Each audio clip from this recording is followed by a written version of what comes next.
Aloha! This is lesson 38 from A Course in Miracles with Hope Johnson. There is nothing my holiness cannot do. Your holiness reverses all the laws of the world. It is beyond every restriction of time, space, distance, and limits of any kind. Your holiness is totally unlimited in its power because it establishes you as a son of God, at one with the mind of his Creator. Through your holiness, the power of God is made manifest. Through your holiness, the power of God is made available. And there is nothing the power of God cannot do. Your holiness, then, can remove all pain, can end all sorrow, and can solve all problems. It can do so in connection with yourself and with anyone else. It is equal in its power to help anyone because it is equal in its power to save anyone. If you are holy, so is everything God created. You are holy because all things He created are holy. And all things He created are holy because you are. In today's exercises, we will apply the power of your holiness to all problems, difficulties, or suffering in any form that you happen to think of, in yourself or in someone else. We will make no distinctions because there are no distinctions. In the 4 longer practice periods, each preferably to last a full 5 minutes, repeat the idea for today. Close your eyes and then search your mind for any sense of loss or unhappiness of any kind as you see it. Try to make as little distinction as possible between a situation that is difficult for you and one that is difficult for someone else. Identify the situation specifically and also the name of the person concerned.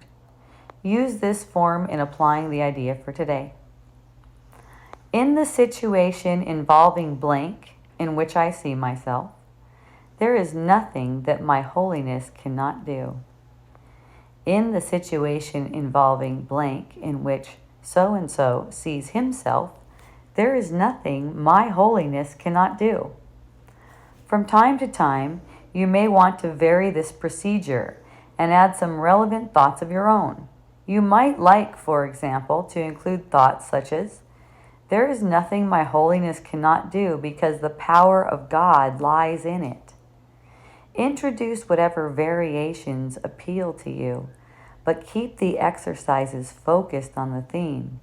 There is nothing my holiness cannot do.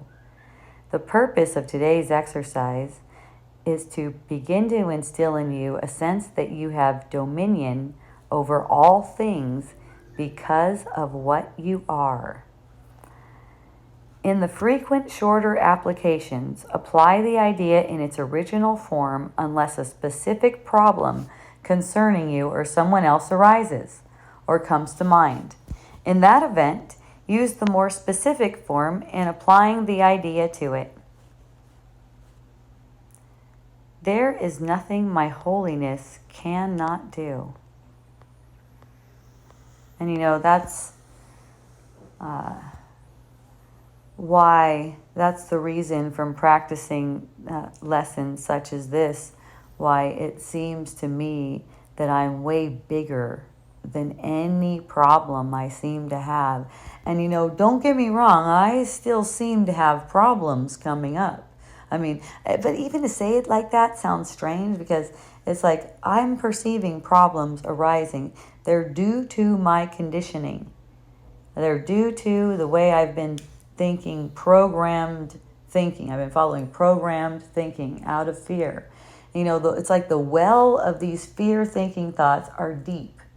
So when you get the perception of some kind of problem, like today I got the perception that that there was so much to do work-wise and so little time that I seem to be focusing on work.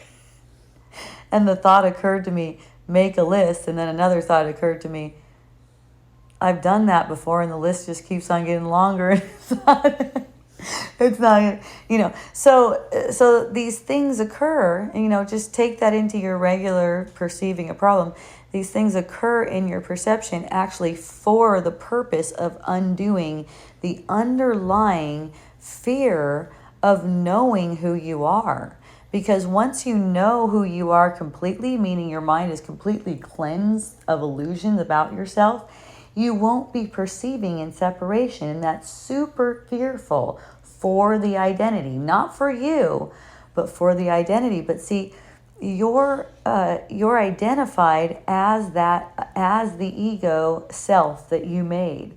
This is a self that you love. It's your personality. It's all this stuff. A body. A body, right. It's a body. A human body that dies. A human body that dies, yes.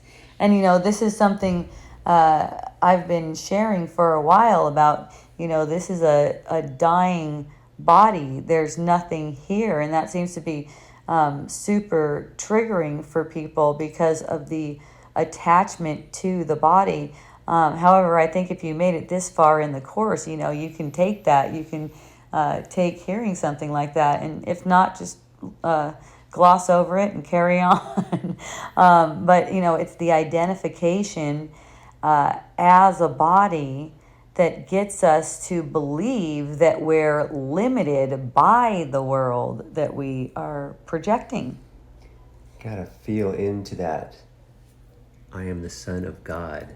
Yes. And you gotta get that feeling, and it's very powerful. Right. This is the turning point in the course right here. Right. And, there's nothing my holiness cannot do. It's like, wow, I look at that situation that I just described to you, and I notice, oh, wow, there's nothing my holiness cannot do. And I can see the thoughts, I can see the ego thoughts that are occurring to me that are explaining and interpreting the situation. So this just brings in a different interpretation. It's like I still am going through a perception of it, but it doesn't stick with me. It's like, they say like shake it off. It's like it's easily shaken off when it's not real and you realize what it's for. It's like you can sense the feeling of it and not be in resistance to the feeling of it and just use it. And you can get through very troubling times with this knowledge. Yes. And then all the other teachings start coming in like, I really don't know what I want. I really don't know what I need. Right. And then all those things start coming in after you get through the harder lessons. Those other ones kick in, then you go, oh, that's right. This is actually for the benefit. Yes. You start to see things after a while. Yeah, it allows a lot of peace in your heart, and allows the ego to withdraw from trying to control how your life goes. This allows you to extend love no matter the perception, because there's nothing your holiness cannot do. It means all of your problems are already solved. So it's a matter of your holiness. Through your holiness, you can see differently. You can see in time, you seem to see worldly solutions many times. And maybe not. Maybe you see no solutions. It just completely works out. But see, in time, that's a reflection of mind. So as your mind is purified, you start to see so-called problems with a true perception. And that's how the underlying sense of separation and fear of loss gets resolved. So, hooray. Yes. Good talk. Have a beautiful practice. We love you.